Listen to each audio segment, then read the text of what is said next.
Sr. Presidente, para uma interpelação à mesa sobre a condução dos trabalhos, porque julgo que, antes de mais, muito bom dia a todos. Sr. Presidente, julgo que, tendo em conta estas declarações do Dr. Paulo Penedos, importa clarificar exatamente qual o sentido da exigência que se lhe coloca em relação ao depoimento.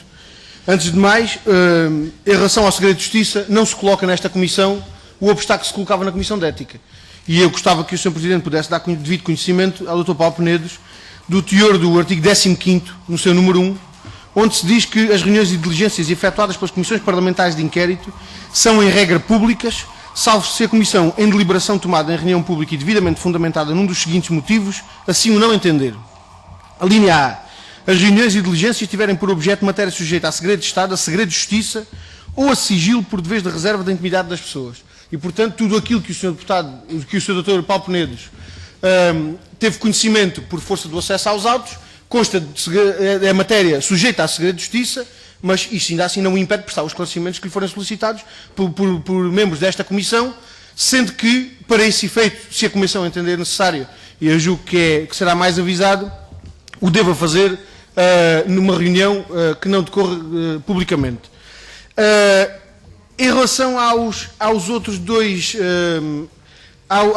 motivos de escusa que o Dr. Paulo Penedos invocou, particularmente naquilo que tem a ver com a sua condição de advogado e com um impedimento de natureza contratual, eu julgo que era preciso que o Dr. Paulo Penedos fundamentasse devidamente esses pedidos de escusa, porque daquilo que é público e das próprias palavras do Dr. Paulo Penedos, nunca foi na qualidade de advogado que prestou serviço à PT, foi na qualidade de consultor jurídico.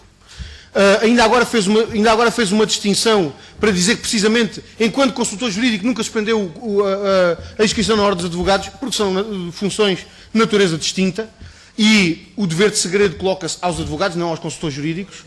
E, por outro lado, do ponto de vista contratual e, sobretudo, quando faz apelo à figura do inside trading, gostava que nos pudesse dizer qual é a fundamentação legal para prestar escusa, ou melhor, para se escusar a prestar depoimento, particularmente tendo em conta as exigências que decorrem do Código de Processo Penal em relação a esta fundamentação, porque também é obrigação desta Comissão avaliar da legitimidade ou da ilegitimidade da escusa para que sejam prestados os esclarecimentos que forem considerados necessários. E, portanto, julgo que, tendo em conta esta intervenção inicial do Dr. Paulo Penedos, era fundamental que ficassem clarificadas estas questões, para as quais pedia, obviamente, a colaboração do Sr. Presidente e do Dr. Paulo Penedos. Queria que clarificasse essa limitação relativamente ao segredo de justiça, porque eu julgo que aquilo que resulta do artigo 15º não é isto. É que, se há matérias sobre o segredo de justiça, estranho esta alegação que há matérias aqui que estão relacionadas com processos em tribunal, porque o Sr. Procurador-Geral da República disse exatamente o contrário. Portanto, foi-nos dito pelo responsável máximo da Procuradoria-Geral da República que não há processos em curso sobre esta matéria. E, portanto, estranha esta alegação, mas mesmo admitindo-a, gostava que o Sr. Presidente pudesse clarificar a interpretação que dá ao artigo 15º, porque a interpretação que eu julgo que resulta daí é que as matérias que estiverem sob segredo de justiça são discutidas por esta Comissão, são apreciadas por esta Comissão, à porta fechada, garantindo a reserva que, obviamente, decorre da necessidade de respeito pelo regime de segredo de justiça. Muito obrigado, Sr. Presidente. Renovo os cumprimentos ao Dr. Paulo Penedos. E vou começar as minhas perguntas por fazer aquilo que normalmente na investigação criminal não se faz. Vou pôr as coisas às claras. E vou pôr às claras aquilo que são as preocupações do PCP em relação a este negócio e aquilo que são as preocupações que resultam, de facto, dos objetivos que indiciam a intervenção do Governo neste negócio. E, Dr. Paulo Penedos, o facto de haver um administrador da Portugal Telecom tem uma ascensão meteórica que até hoje ninguém foi capaz de explicar do ponto de vista empresarial, chegando à PT assumindo as responsabilidades que assume, tendo em conta o seu currículo anterior. Tendo esse administrador os pelouros que tinha a seu cargo na Portugal Telecom, particularmente na Comissão Executiva, que nada tem a ver com o negócio desta natureza, e sendo esse administrador um ex-dirigente do Partido Socialista e um homem próximo de dirigentes do Partido Socialista, de membros do Governo, isto são factos objetivos, não são opiniões, são factos objetivos que, na nossa leitura, justificam uma preocupação relativamente à existência ou não de interferência por parte do Governo na realização deste negócio. Depois, há um outro facto objetivo.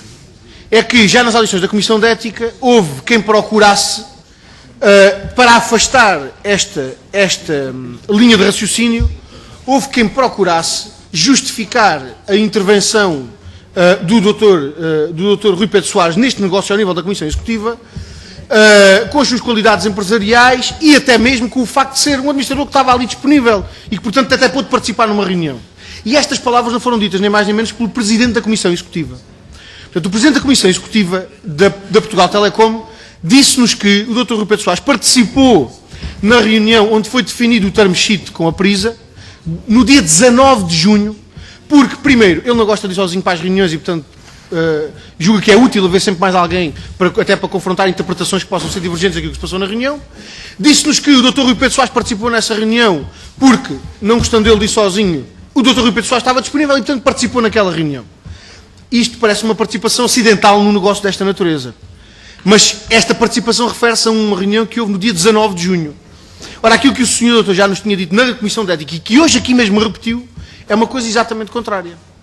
É que a primeira vez que teve intervenção neste negócio foi em maio e que os documentos que lhe foram dados para o senhor apreciar e o pedido que lhe foi feito concretamente para intervir neste processo foi feito pelo Dr. Rui Pedro Soares. E, portanto, isto demonstra que há uma intervenção anterior àquela que o próprio Presidente da Comissão Executiva refere. E eu gostava que nos pudesse dizer se mantém esta versão ou não.